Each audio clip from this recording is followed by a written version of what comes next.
She stood shaking at the top of the train steps, too afraid to step down and meet him. The letter she sent said she was 29 years old, had some schooling, could cook and sew and keep a ledger. It said her name was Clara Voss and that she was not afraid of hard work. It did not say she was afraid of anything else. I read that letter maybe 40 times between when it arrived and the morning the train came in, trying to learn something from it that wasn't there. I'm not a man who sends for a woman. I want to say that plain. I'd gone 51 years without it, 30 of those years in Garrity, New Mexico territory, the last 12 of those as the town marshal. I had a house with 2 good rooms and a porch that faced west. I had a stove that drew clean and a well that didn't run dry even in August. I had the job and the tin to go with it, and enough respect from the people of Garrity that they'd re-elected me 4 times without opposition. What I did not have was someone to come home to. What I did not have was any particular reason to get up early on a Sunday morning instead of a weekday one. Those might sound like small things. They're not small. A man can live alone for years and be fully occupied, fully useful, fully competent at everything the day asks of him, and still feel the particular absence of a person who would notice whether he came home. Not a person who needed him to come home. I'd had that once with a dog that I missed for 2 years after she died. I mean a person who would register, who would see him come through the door and be glad he was there. That's a different thing. That's the thing you can talk yourself out of missing until one day you can't anymore. It was Doc Ferris who put the idea in my head. He'd done it that way deliberately, knowing I'd say no to his face but might say yes to myself at 3 in the morning, which is how it went. We were sitting on his porch the previous October with a bottle of rye between us, and he said, more or less sideways into the dark, that a man like me ought to think about it.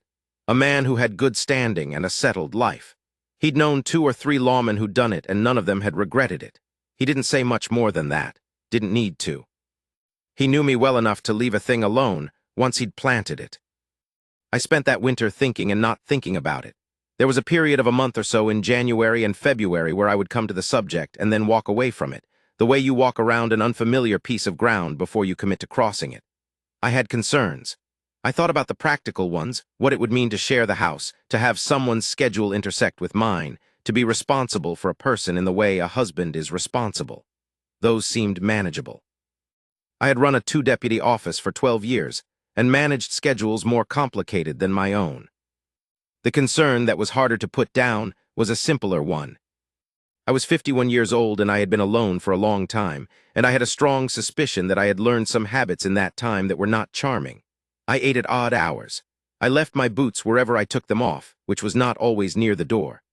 I had a tendency, when something was on my mind, to go completely silent for stretches that other people sometimes found alarming. I was not a talker by nature. I had been told once, by a woman I'd been friendly with for about 6 months in my late 30s, that being in a room with me was sometimes like being in a room with a piece of furniture. She meant it unkindly. I thought about it afterward and decided she wasn't entirely wrong. I wrote the letter in February and sent it to the agency in Denver in March and had Clara Voss's answer by the middle of April. The letter said she was in Pueblo, working at a dress shop owned by a woman whose husband had left her. Clara said she liked the work, but that Pueblo was a town going in the wrong direction, and she was ready for something different. She said she had no family left to speak of, a brother in Indiana she hadn't heard from in 3 years and didn't expect to. She said she understood what she was agreeing to. She sounded steadier in the letter than I was reading it. We wrote back and forth 4 times after that. I told her about Garrity. The dry summers and the cold winters and the particular smell of the desert after rain, which is the finest smell in the world in my opinion. I told her about the house and the porch.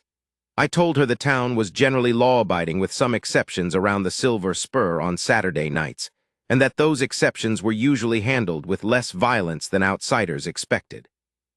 I did not tell her that I'd been shot twice, once in the left shoulder in '82 and once through the side in '89, because I didn't want her reading danger into a situation that had, by that point, gotten mostly tame.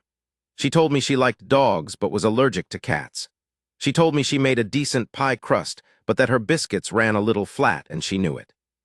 She told me she had been a schoolteacher in Pueblo for 1 year before working at the dress shop, and that she had liked the children but not the school board, and that the school board had felt similarly about her. Her last letter said she would arrive on the morning train the 3rd Thursday in June. She would be wearing a gray traveling dress and a blue brooch that had belonged to her mother. I was standing on that platform at 8:30 in the morning in my good shirt with my hair combed flat and my boots blacked, which is not a condition I spend much time in. My deputy Harlan had looked at me when I left the office and said, entirely without expression, that I was looking well, and I had told him to mind his own affairs, and he had gone back to reading his newspaper with the particular satisfaction of a man who has said exactly enough. There were 6 or 7 other people waiting on the platform, a man collecting freight, 2 women there to meet a sister, a boy who'd come with his father just to watch the train come in the way boys do, Pete Duggan from the Silver Spur getting a delivery, old Mrs. Farrow, who came to the station on Thursdays as a general practice since her son-in-law drove the freight wagon and sometimes stopped for a coffee. I stood at the far end and tried not to think too specifically about what I was doing. The train came in at 20 to 9. There was the usual sound of it, the brakes, the hiss, the particular finality of the thing stopping, and then the doors opened and people began to step down.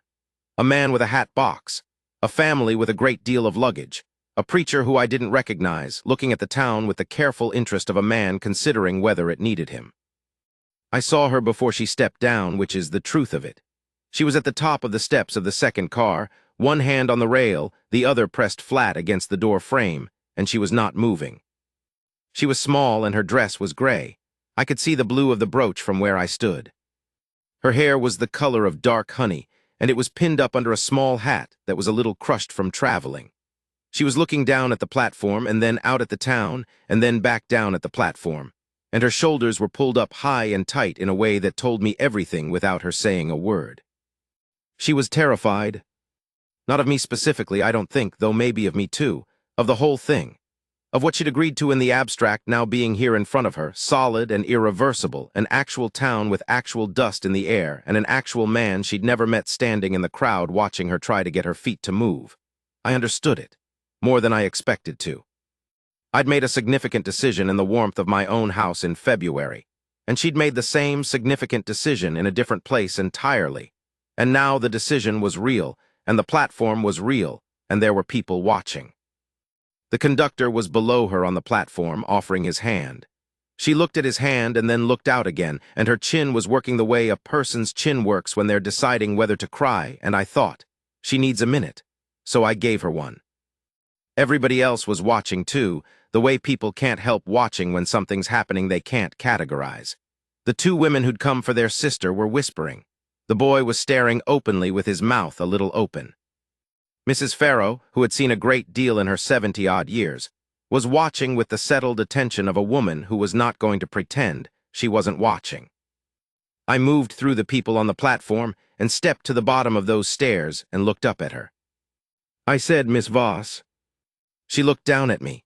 Her eyes were dark and they were bright with the fear she was working to hold back, and they did not look away from mine. I said, "There's no rush. The train's not going anywhere for 20 minutes. She let out a breath that was almost a laugh and wasn't quite. I said, "I'm Caleb Marsh. You already know that, and the town's not as ugly as it looks from the top of those steps. The ugliest parts are mostly around the back." She said in a voice that was steadier than I expected, "Are there many ugly parts?" I said, "A few. I'll show you which ones to avoid." She looked at the conductor's outstretched hand. She looked at the steps. Then she reached out, took hold of the rail, and came down one step at a time until she was standing on the platform in front of me. She was shorter up close. She was shaking, I could see it in her hands, a fine trembling that she was trying to hold still, and she was looking up at me with an expression I could not entirely name, but that had in it both fear and something that was refusing to give the fear the whole floor. I held out my hand and she took it. It was cold despite the heat of the morning. I held it just a moment longer than a handshake strictly required. I said, "Welcome to Garrity." She said, "Thank you." Then quietly, as though she was saying it to herself as much as to me, "All right, all right." I'd made arrangements with Ruth Gable, who ran the boarding house, to have a room ready for Clara for the first 2 weeks. I thought she ought to have her own space while she got her footing, and we got to know each other in the ordinary way. I was aware that some men who sent for women in this manner did not make that accommodation, just brought the woman home and expected everything to follow. I had no patience for that idea. She'd agreed to come, and that was already a considerable act of trust, and I was not going to crowd it. She had one trunk and a leather traveling case. I carried the trunk, and she carried the case, and we walked down Main Street together in the June heat, me naming things as we went. The bank, which was solid. The general store, run by a man named Holt who would extend credit and not make her feel small about it. The doctor's office. I mentioned Doc Ferris was a decent man and a better doctor than he looked, which was true. He was the kind of doctor who could do in a back room what city doctors did in surgery, and who read the latest papers from St. Louis and kept current, which I valued more than I had ever told him. The school at the north end of Maine, which did not have a teacher at the moment, a thing I noted without particular emphasis. The Silver Spur, which was shut at this hour and looked it. The milliner's shop, which I knew nothing about but pointed to anyway because it was there. She asked good questions. How many people in the town, whether the water was good, how far to the nearest other settlement, whether the winters were hard, whether the circuit judge came through regularly or whether things tended to back up. That last question surprised me a little. I said the circuit judge came through every 6 weeks and that things occasionally backed up but not badly. I said justice moved slow in the territory regardless of the judge's schedule. She nodded. She said she'd read some about territorial law out of curiosity when she'd been considering the move. She said there were elements of it she thought were not well designed. I said I generally agreed. She looked at me sidelong, just briefly. She said, I was expecting you to defend it. I said, why would I defend a thing that isn't well designed? She thought about that for a step or two and then said, that's fair. I was aware, walking alongside her, that she was taking inventory of more than the buildings. She was watching how the people of the town looked at me, the small nods, the way men touched the brims of their hats, the way the woman at the milliner's door watched us pass and then went back inside with a particular expression. Clara was reading what it meant, adding it up. At one point she said, they all know you. I said, most of them. It's a small town, and I've been here a long time. She said, they trust you. It wasn't quite a question. I thought about it anyway. I said, I think so. I try to deserve it. She nodded at that in a way that was itself careful, not agreeing automatically, actually taking the measure of it. Ruth Gable met us at the boarding house door, took one look at Clara, and had her settled in a clean corner room with a pitcher of water and a plate of biscuits inside of 10 minutes. Ruth was a large, no-nonsense woman who'd buried 2 husbands and had strong opinions about ventilation and weak ones about curtains, and she spoke to Clara with the practical warmth of a woman who had sized up a situation and decided to be useful. Clara said thank you twice, and Ruth waved it off. I left Clara there and told her I'd come by at 6 and take her to supper at Dolland's, which was the best of the 2 restaurants and served a decent piece of beef. She said that sounded fine. She looked less pale than she had on the platform. The shaking, as far as I could tell, had stopped. I went back to my office and sat at my desk for a while without doing much. Harlan came in around noon, and I told him the arrangement had arrived without incident. He said good and poured himself coffee and did not ask questions, which was one of the things I valued about Harlan. There are people who know when not to speak and people who don't, and the ones who don't are a particular kind of exhausting, and Harlan was not one of them. We had supper that evening, and the one after that. By the 3rd evening, she was no longer holding herself with that particular care, that preserved stillness she'd carried off the train, and she began to say things that were slightly off-center and funny without quite smiling when she said them. I noticed this. I noted it the way you note a change in weather, not dramatically, just with attention. She had opinions about the arrangement of the town, which she thought was laid out without enough consideration for drainage. About a novel she'd been reading on the train, which she thought was good in the first half and dishonest in the second.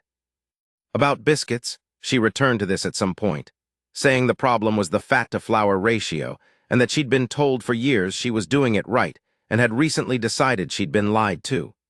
She had opinions about the price of dry goods relative to what she'd seen in Pueblo, which she thought was high given what must be available through Haskell. She had opinions about the courthouse, which she'd walked past and studied and thought was positioned wrong for the light, which was an observation I had never made and immediately recognized as true. I said one evening that she noticed a great many things. She said, don't you? I said, professionally, yes, otherwise less so. She said, I think that's a useful split. To have a part of your mind that stays alert and a part that can rest. I said I wasn't sure I'd designed it that way on purpose. She said most useful things aren't designed, they accumulate. I thought about that for a while afterward. She asked me once, on the fourth or fifth evening, how I'd come to be in Garrity. Not in a probing way. Conversationally, the way you ask a person a thing when you're beginning to be genuinely interested in them, which is different from asking out of obligation. I told her the short version. That I'd come west from Ohio at 21 with a friend who'd had the idea that they were giving land away in New Mexico territory, and that this friend had been wrong about the land but right about the country. That my friend had gone back east after the first winter and I'd stayed. That I'd drifted from ranch work to freighting to eventually, in my late 20s, wearing a badge in a town called Morley that no longer existed. That I'd ended up in Garrity in my late 30s and put down enough roots that leaving had stopped occurring to me. I told her about getting shot the first time, since we were telling things. That I'd been careless with a man I should have been more careful about, and he'd put a ball through my left shoulder, and it had taken me longer to recover than I expected because I was 33 and believed myself to be less fragile than I was. I did not tell her about the second time, which was a worse story, and had ended differently than it might have. She listened to all of it. She said, "That friend, did you miss him when he left?" I said, "At first, then I got busy." She said, "That's usually how it goes." There was something in the way she said it, not sad, but acquainted with the truth of it, that told me she knew that particular adjustment herself. The adjustment of having someone and then not having them and learning to fill in the space with work and routine until the space stopped being so loud. I asked her once, in the same way, what Pueblo had been. She was quiet for a moment. Then she said that it had been a stop, not a destination, that she had arrived there 5 years ago thinking she'd stay a year and had stayed 5 because there was nothing specific enough pulling her away. That it was a town that knew exactly what it was and had no interest in being anything different, and that she had been something different from what it was, and the fit had been imperfect from the start but manageable, which she had confused for a long time with good enough. She said the dress shop was run by a woman named Helen who worked very hard and was not always kind about it. She said the room she rented had a window that faced a wall. I said the room at Ruth's faces west. She looked at me. I said the porch at my house does too. The sunsets are not subtle. She said, I noticed, coming in on the train. The sky out here is larger than it has any right to be. I said, that's exactly right. We didn't say much more that night. We walked back to the boarding house in the cooling dark, and I left her at the door and walked home along the empty street, and I was aware of something in my chest that was not quite comfortable and was not quite painful. The way a thing feels when it's been moved from where it lived for a long time and you haven't yet decided where to put it. The trouble started in the second week. There was a man named Del Carvel, who ran a crew of 3 out of the mining camp north of town. He wasn't what I'd call violent by nature, but he was large and loud and accustomed to having things go the way he wanted them to. And when they didn't, he got loud in a particular way that occasionally tipped over into something worse. I'd turned his crew out of the Silver Spur twice in the past year, once for a fight that had broken 2 tables and a man's jaw, and once for a situation involving a card game that had accusations attached to it that I hadn't been able to prove either way, so I'd resolved it the way you sometimes have to, by ending the card game instead. There was no warmth between Carvel and me. There hadn't been any to start. He came into Dallans on a Wednesday evening when Clara and I were there. He came in with 2 of his men, and they took the table near the door and ordered food and whiskey. They were loud in the way men are when they're trying to be noticed, talking over each other, scraping chairs, calling across the room to people who hadn't asked to be called. I was aware of it the way I was always aware of things like that. Not alert exactly, just attentive, the way you keep one part of your mind on a dog that might or might not bite. At some point, Carvel looked over and saw me, and then looked at Clara and held the look a beat longer than was polite. His men noticed him doing it and laughed. He said something to them, and they laughed again. Clara had her back to them. She was telling me something about a calculation she'd made about the town's general store inventory compared to what she'd seen in other towns, whether the stock was proportioned right for the size of the population. She had walked through Holt's store that afternoon and was bothered by the ratio of preserved goods to dry goods, which she thought was inverted from what it should be for a working ranch town. She did not stop talking because of the noise from that table, but I saw her eyes shift slightly when the second laugh came, registering it without showing she'd registered it. I said, "Don't mind them," which was less information than she needed, probably. She said, "The large one looked at me." I said, "He'll stop." She said, "Will he?" It wasn't quite a question. It was the calm, assessing version of a concern. I said, "Yes." After another 10 minutes, Carville got up from his table and came toward ours. I turned my chair slightly when I heard him coming, which was not a dramatic move but was a particular one. It put me facing him and gave me more room if room became necessary. I had done this 1,000 times over 30 years and did it without thinking. He stopped at the edge of the table. He was looking at Clara with the kind of look that was an intrusion, deliberate and without apology. He said, "Didn't know the marshal had company." I said, "Now you do." He said, "She knew in town." I said, "She is." He said, looking still at her and not me, "What's your name, darlin'?" I said in the same even voice I use for these situations, not raised, not hard, not theatrical, just clear. "Dell, this is my supper and you're not part of it. Go back to your table." He looked at me. He was calculating something, the way men calculate in those moments. Whether I was worth the trouble, how much he wanted whatever the wanting was, what the room thought of him. He went back to his table. Clara picked up her fork and finished what was on her plate. She did not appear shaken. There was a set to her jaw that was thoughtful rather than frightened, and she did not ask me about it then, which was good judgment. When we left, she walked beside me at the same pace she always walked, not tucked in or quickened. Outside, she said, "He'll do that again." I said, "Maybe." She said, "What will you do when he does?" I said, "Whatever I need to do." She thought about that. The dark was coming on and the street was mostly quiet, a dog somewhere down past the mill. The smell of someone's supper fire. She said, "All right," in the same tone she'd used on the platform, not relieved, not performing confidence she didn't have, just settling something. I walked her back to the boarding house.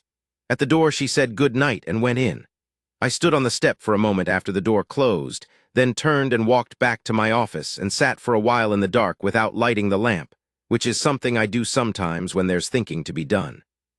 She moved into the house on the 15th day. We'd been married at the courthouse 4 days before that, a short proceeding in front of Judge Colbert, with Ruth Gable and Doc Ferris as witnesses. Clara wore her gray dress and the blue brooch. I wore my good shirt again. Colbert asked the questions, and we answered them, and he wrote it down in his ledger with the same handwriting he used for deed transfers and the same fundamental seriousness, for which I was grateful.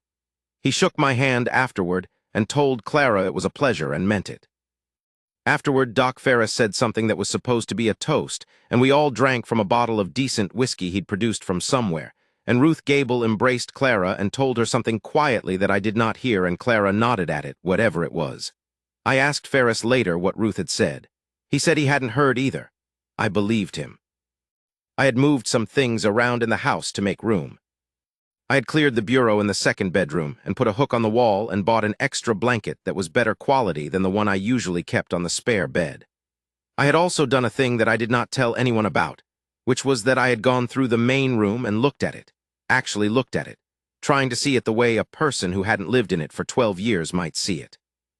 I had moved 2 things, a coat that had been over the back of a chair for longer than I could account for, and a stack of old newspapers I'd been keeping for reasons that were no longer clear, and put them away.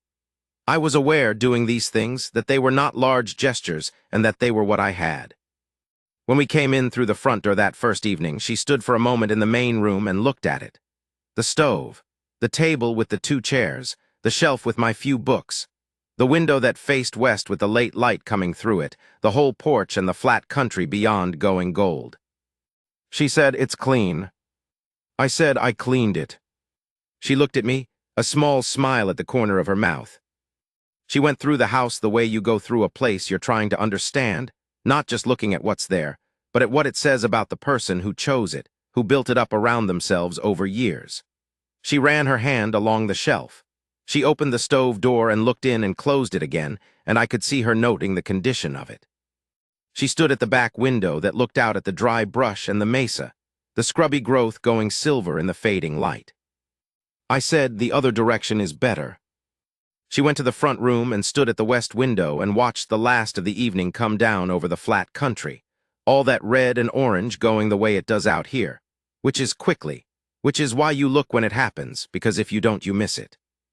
She said, "You were right." I said, "I usually am about sunsets." She said, "About most things, I suspect." I didn't answer that. I went and put the kettle on. Living alongside a person is a different thing from having supper with them. It was not difficult, which surprised me, or rather it was no more difficult than the adjustment any large change requires. She had her ways of doing things, and I had mine, and there was some negotiation in the first weeks, most of it silent, conducted through small moves and countermoves that neither of us narrated. She reorganized the kitchen, which I had not organized at all, really, just accumulated over 12 years in the way a man accumulates things when there's no system, and no one to observe the accumulation and comment on it. Things appeared in sensible places where nonsensical things had been before. I noticed but said nothing, which was the right response, and she did not explain the reorganization or ask whether I minded, which was also the right response. We had both, without discussing it, come to the correct conclusion about whose area that was. I was an early riser, and so was she. I made coffee and she made breakfast, and these were not assigned roles, just where we ended up, and neither of us felt the need to formalize it. We ate at the table and talked or didn't talk, and either was fine. I discovered that she was not, in the mornings, a person who required conversation, which was something I respected. There are people who need to fill silence and people who can leave it alone, and the ones who can leave it alone are generally easier to live with. She began to understand the town the way you understand a place when you live in it, instead of visiting it. The rhythms of it, which days the freight came through, what days Ruth's was busy, when the circuit judge was due, and what that meant for the mood at the courthouse. The social architecture of it, which took longer to understand than the geography. She was attentive without being nosy, which is a distinction not everyone manages. She noticed things in people, a tiredness behind someone's eyes, a tension in the way a man carried his shoulders that told her more than the surface, and she did not share these observations carelessly. When she shared them with me, she shared them as information, not as commentary. She made friends, or something close to it. Ruth Gable, who had taken to Clara on the platform and had not revised the opinion. Doc Ferris's wife, who was a different kind of woman from Clara but found in her a person who would listen seriously and not just pleasantly. Annabeth Coles, the young woman from the milliner's shop, who stopped Clara on the street one afternoon in July to introduce herself, which I only heard about secondhand. I thought it took some grit for Annabeth to do that, knowing the connection. Clara said the same thing when she told me about it. She was building something in Garrity. I could see it happening, not pushed, not announced, just the natural accumulation of a person who showed up and was real and did the work. People in a small town know the difference between someone going through the motions and someone who means it. She meant it. By August, they knew she meant it. She knew about Carvel and his crew more than I'd told her, because she'd put things together from Ruth and from Doc Ferris and from her own observations. She had a clear picture of the situation, and she did not try to manage me around it or express opinions about how it should be handled. What she did was something simpler. On evenings when I came home from a day that had had particular weight to it, she asked how the day had been, and she meant it. She was interested in the actual answer, not a comfortable version of it. I found that I could tell her things I hadn't told anyone in a long time, not because she had asked, but because she was there and she was real and she would actually hear me. That is not a small thing. Carvel came back. I had expected it. There are men who take an absence of consequence as permission, and I had let Carvel walk away from Dollans without consequence because there was no cause yet for anything more, and he had read that as permission, which was his error. It was a Saturday afternoon in July. I was in my office going through some paperwork on a land dispute between two ranchers north of town, a boundary question that had a surveyor's report in it that I disagreed with and had no standing to challenge, which was frustrating. Harlan came in and said Carvel and his men were at the Silver Spur, and that one of them had knocked a glass out of a woman's hand, which might have been an accident and might not have been. He said the woman was Annabeth Coles, who worked for the milliner and was not the sort of person who knocked glasses out of themselves. I put the papers down and walked to the Silver Spur. There were maybe 15 people in the saloon. Carvel and his 3 men were at the bar.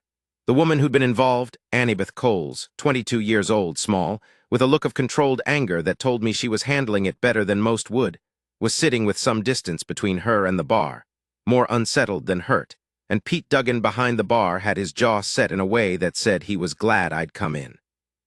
I came in through the door and stood and let them see me, which is usually the first thing. Carvel turned around on his stool. He had the same look he'd had at Dolan's, that calculation, but there was whiskey behind it now, which changes the arithmetic in a specific direction. I said, I need you and your men to settle up with Pete and head back to the camp. He said, we just got here. I said, I know when you got here. I'm telling you when you're leaving. He got off the stool. He was taller than me by a couple of inches and wider through the chest, and he had the careless confidence of a man who expected size to work for him, which it sometimes did and sometimes didn't. He said, you got no cause. I said, the lady with the wet dress is my cause. He said something about Annabeth Coles that I am not going to repeat here. His men thought it was funny. I stepped toward him. Not fast, there is nothing to be gained by moving fast in those moments except the other man's surprise. I stepped toward him the way you step toward a fire to get a better look at it, steady and deliberate, closing the distance until I was near enough that it would require effort on his part to avoid what came next. I said, quietly enough that only he and his nearest man could hear. I am going to ask you one more time. Pay Pete and walk out of here. I will not ask you again. He looked at me for a long moment, and something shifted in him, not fear exactly, but the recognition that the calculation had changed, that I meant exactly what I said, and that what came next would not go the way he expected it to. I had seen this shift happen in men for 30 years, and I recognized it every time. He took out his wallet and put money on the bar without looking at Pete, and told his men to do the same. Then he walked out, and his men followed, and the door settled behind them. Pete Duggan let out a breath he'd been holding. I went and spoke to Annabeth Coles for a few minutes, made sure she was all right, which she was. She thanked me in the crisp way of a person who does not like being in the position of needing thanks, but is going to give it anyway because it's deserved. I told her she'd handled herself well. She said she'd had practice, which she said lightly and was not entirely light. I went back to my office and finished the land dispute papers. That evening at supper, I told Clara what had happened. Not all of it, but the shape of it. She listened. She said, did he understand? I said, I think so. She said, men like that sometimes need to understand it more than once. I said, if it comes to that, I'll handle it. She looked at me in a way that was steady and without doubt, not the look of a woman who was being reassured. The look of a woman who had assessed the situation and come to a conclusion that was solid and done. She said, I know you will. That was all. August came and the heat settled in like something with intention, specific and heavy, pressing down on the flat country from a sky that was bright white at midday. The well held, the way it always did. Clara put up preserves from the plum tree at Doc Ferris's house. Mrs. Ferris was generous with the fruit and glad to have someone making use of it, and the kitchen smelled of cooked fruit and sugar for 3 days. The jars lined up on the shelf looked, I thought, like something a house was supposed to have. I did not say this because it sounded like something I had not previously been capable of saying. She had started helping at the school. Not teaching, not officially, but the school board had been trying to find someone since the last teacher had gone back east in the spring, and Clara had offered to come in 2 mornings a week to help the older students who were working ahead of the others. This had turned, as these things turn, into something more regular. I said one evening that she seemed to like it. She said she did, that it was satisfying in a particular way, the thing of watching a person understand something they hadn't understood before.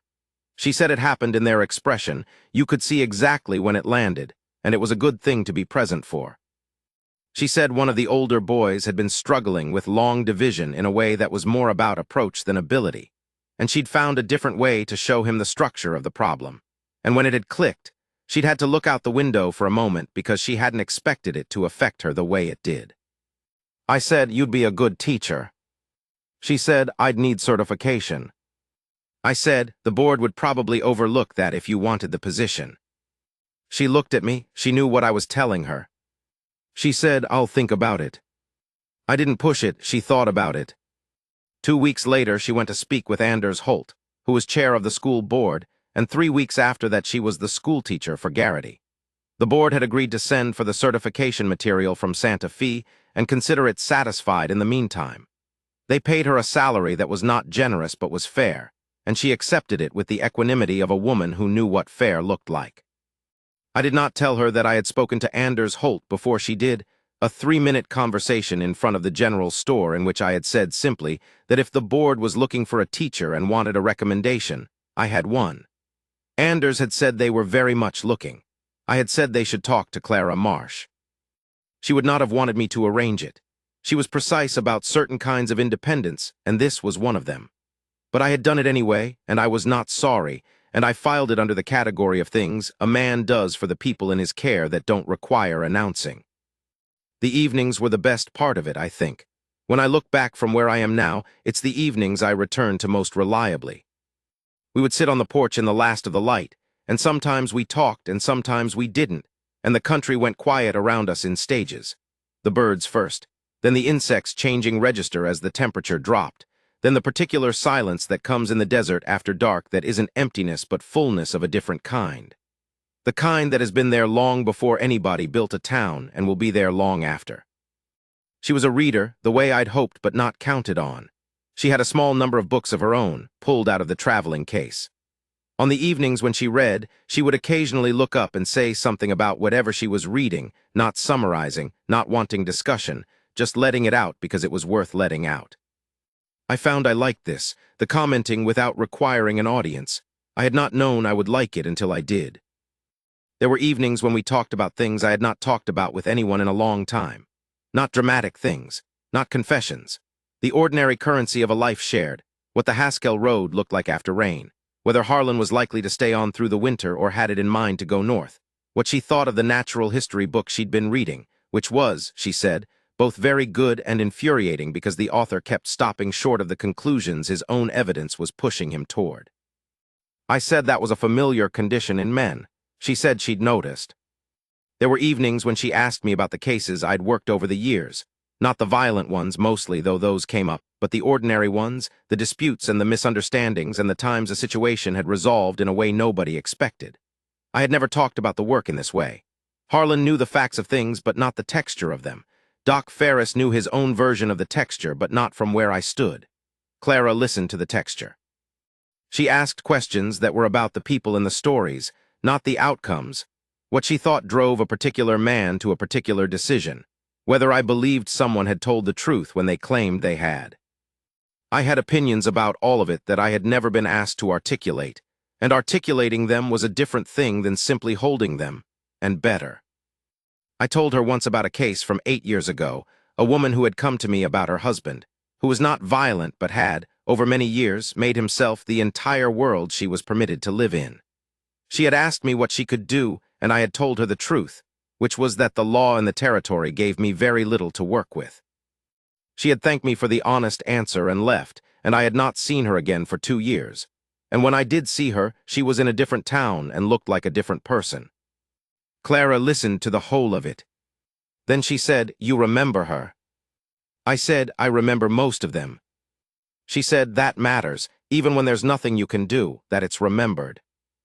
I sat with that for a while. I was not sure it was true, or whether it was true in any way that reached the people it concerned.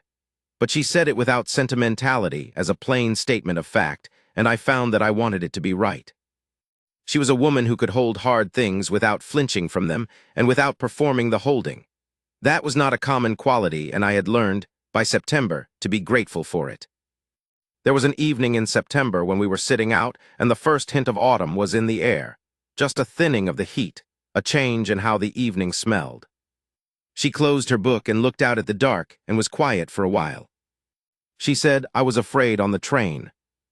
I said, "I know." She said, "Not just on the platform, for most of the trip." I said, "That seems reasonable." She said, "I kept thinking, what if I can't do this? What if I get there and find out I'm not equal to it? I'd already decided, I mean. I'd packed and said goodbye and I was on the train, but I kept thinking it anyway." I said, "And?" She turned and looked at me. In the dark, in the lamplight coming through the window from behind, her face was quiet in a particular way. She said, "I think I was afraid of the wrong things." I didn't answer that. I wasn't sure what answer was required. She said, the town isn't what frightened me. The cold or the work or any of it. She paused. It was not knowing whether there was enough, whether this was going to be a life or just an arrangement. I said, Clara. She said, I know it is. I'm saying I know that now. She reached out and put her hand over mine where it rested on the arm of the chair. Just set it there, warm and particular, and left it. We sat that way for a while. The dark was complete around us. The stars were out in force the way they're out in a desert sky, more of them than a person seems to need, more of them than seems quite fair. Somewhere out past the scrub a coyote was working through something and then stopped. I turned my hand over and held hers. I don't have any particular gift for words, and I was not going to try to turn that moment into something it didn't need to be. She knew where we were. So did I. That was enough, and knowing it was enough was itself a thing I had not known for a long time. Carville came back in October. This time he came alone and he came to the house. I was at the office when it happened. Clara told me about it that evening, plainly, the way she told me things. He had knocked on the front door in the middle of the morning. She had answered it, seen him, and known who he was. She said he was sober, which surprised her, and that he had taken his hat off when she came to the door, which was the first time she'd been around him and seen him do that. He told her he'd like to speak to the marshal. She said the marshal was at his office. She could walk him there if he liked, or he was welcome to go himself. He said he would go himself. Then he stood there for a moment with his hat in his hands and asked her. She told me this with a level look, whether she was getting on all right out here, whether things were going well. She said she told him yes, that things were very well. He stood there a moment longer and then said that was good to know. Then he put his hat back on and left. He came to my office an hour later. He sat down across my desk without being asked, which in itself told me something had changed in his thinking. He said his crew was pulling out of the mining camp. The claim had run thin. They'd be moving south. He said he didn't want to leave Garrity with bad blood standing. I said I appreciated that. He said, with the careful dignity of a man who doesn't make apologies easily, but has decided to make one, "Your wife seems like a good woman." I said she was. He said, I wasn't respectful at the restaurant. The way I came over and the thing I said, that wasn't right of me. I said, no, it wasn't. He put out his hand. I looked at it for a moment, which was honest, and then I shook it. He was gone from the camp by the following week. November came and the cold came with it, the real cold. The house held its warmth the way I'd built it to hold it. The evenings after supper, we kept to the main room where the stove was, and the lamplight was good, and the dark outside was the kind of dark that makes an inside feel earned. Clara got her certification papers from Santa Fe. She was quieter than I expected when they arrived, sitting at the table with them in her hands. She said, this feels strange. I said, in what way? She said, I taught school in Pueblo for a year when I first arrived there, before the dress shop. It didn't work out. There was a man on the school board who had decided before I walked in the door that I was temporary and would be gone by spring, and he acted accordingly, and some of what he did made the work harder than it needed to be. Eventually, I agreed with him, which is what he wanted, and I left. I thought that was finished. I said, evidently not. She said, no, evidently not. She set the papers down.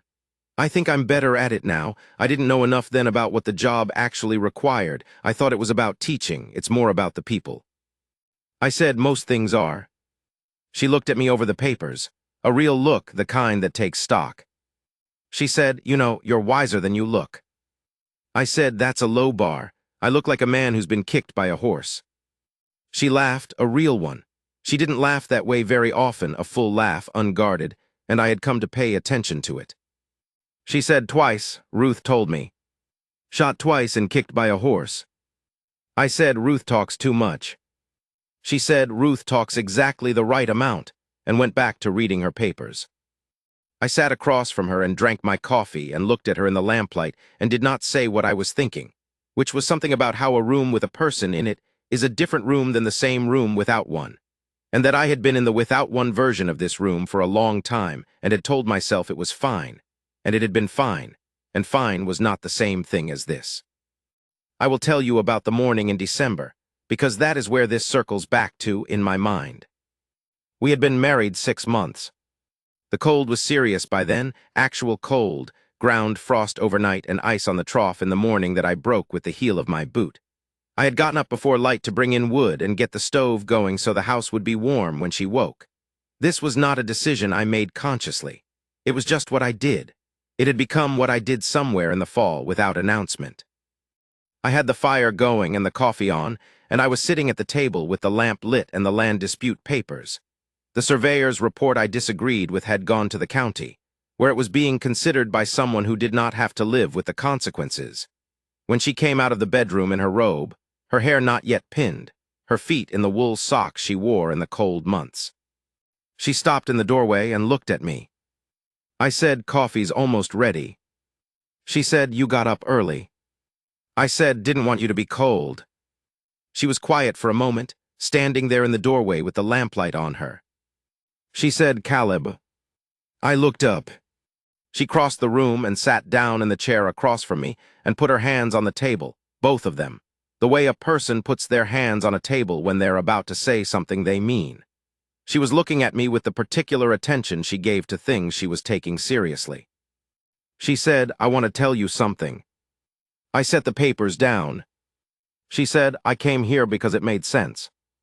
The situation made sense, and I'm a person who responds to things making sense, and I told myself that was enough of a reason. That sense was a good enough foundation. She stopped, started again. "I'm not telling you this because I think you don't know it. I'm telling you because I think it matters to have it said plainly." I waited. She said, "I'm glad I came, not glad it made sense, glad I'm here in this house. With you, those are different things." I said, "Yes." She said, "This is where I want to be." I said, "Clara." She said, "I know you're not going to make a speech." I said, "I'm not." She said, "That's fine." I reached across the table and took hold of her hands, both of them, and held them. They were warm. They had been warm for a while now, since well before October. I'd noticed. She looked at our hands on the table and then at me, and her expression was the quiet one, the settled one, the one that I had learned over these months meant she was exactly where she intended to be. She turned one hand over and held back, the grip of someone who knows what they're holding and intends to hold it. Not a tentative grip, not a polite one. Outside the window, the first gray of a December morning was showing at the edge of the flat country, coming up slow the way it does in winter. The sky going from black to deep blue to the pale gray that means the day is coming. I said, "I put an extra hook on the wall in the main room." "For your coat." She said, "I noticed." I said, "Took me 20 minutes to decide where to put it." She said, "Where did you put the first nail hole?" I said, 6 inches to the left and 2 inches higher. It's behind the hook." She looked at me, that look again, the one I could not always name. She said, "That's the most you've ever told me about the inside of your head." I said, "Probably." She smiled, the quiet one, the one that was its own particular thing. I poured the coffee. We sat there in the warming house with the gray morning coming on outside, her hands still near mine on the table, the stove working steadily, the cold held back by the walls I'd put up 12 years ago without knowing who they'd be keeping warm. I thought about the platform and the top of the train steps, and her standing there with her shoulders up and the brooch at her collar, and the fear she was looking down at instead of hiding. I thought about the moment she had not taken the conductor's hand, and the moment she had come down one step at a time, until she was standing on the platform in front of me, shaking and straight-backed and choosing. I knew what it had cost her. I knew what it had taken. Not just to come down those steps, but to keep coming past the strangeness and the adjustment and the things neither of us had been sure about, past Carvel and the cold and the certification papers and the school board man in Pueblo and all the things that had tried her before she ever got here. She had come down those steps and kept walking, and she had been, every day since, equal to what the day required. More than equal, she had brought things to the days that the days hadn't had before she arrived, and I had noticed all of them. The jars on the shelf, the kitchen that made sense, the children who understood things they hadn't understood before, the question about territorial law that was better than questions I'd heard from men who'd been thinking about it for years, the hand over mine in the September dark, the way she said all right when she meant it. She had brought me things too, though it took me longer to account for them clearly. A reason to say what I was thinking out loud, since there was someone to say it to. A reason to wonder what supper would be, since the answer had stopped being predictable in a way I had not known I was tired of. A reason, some mornings, to sit at the table a little longer before going to the office, because the sitting was good. A reason to put the nail in the right place, to care where the nail went.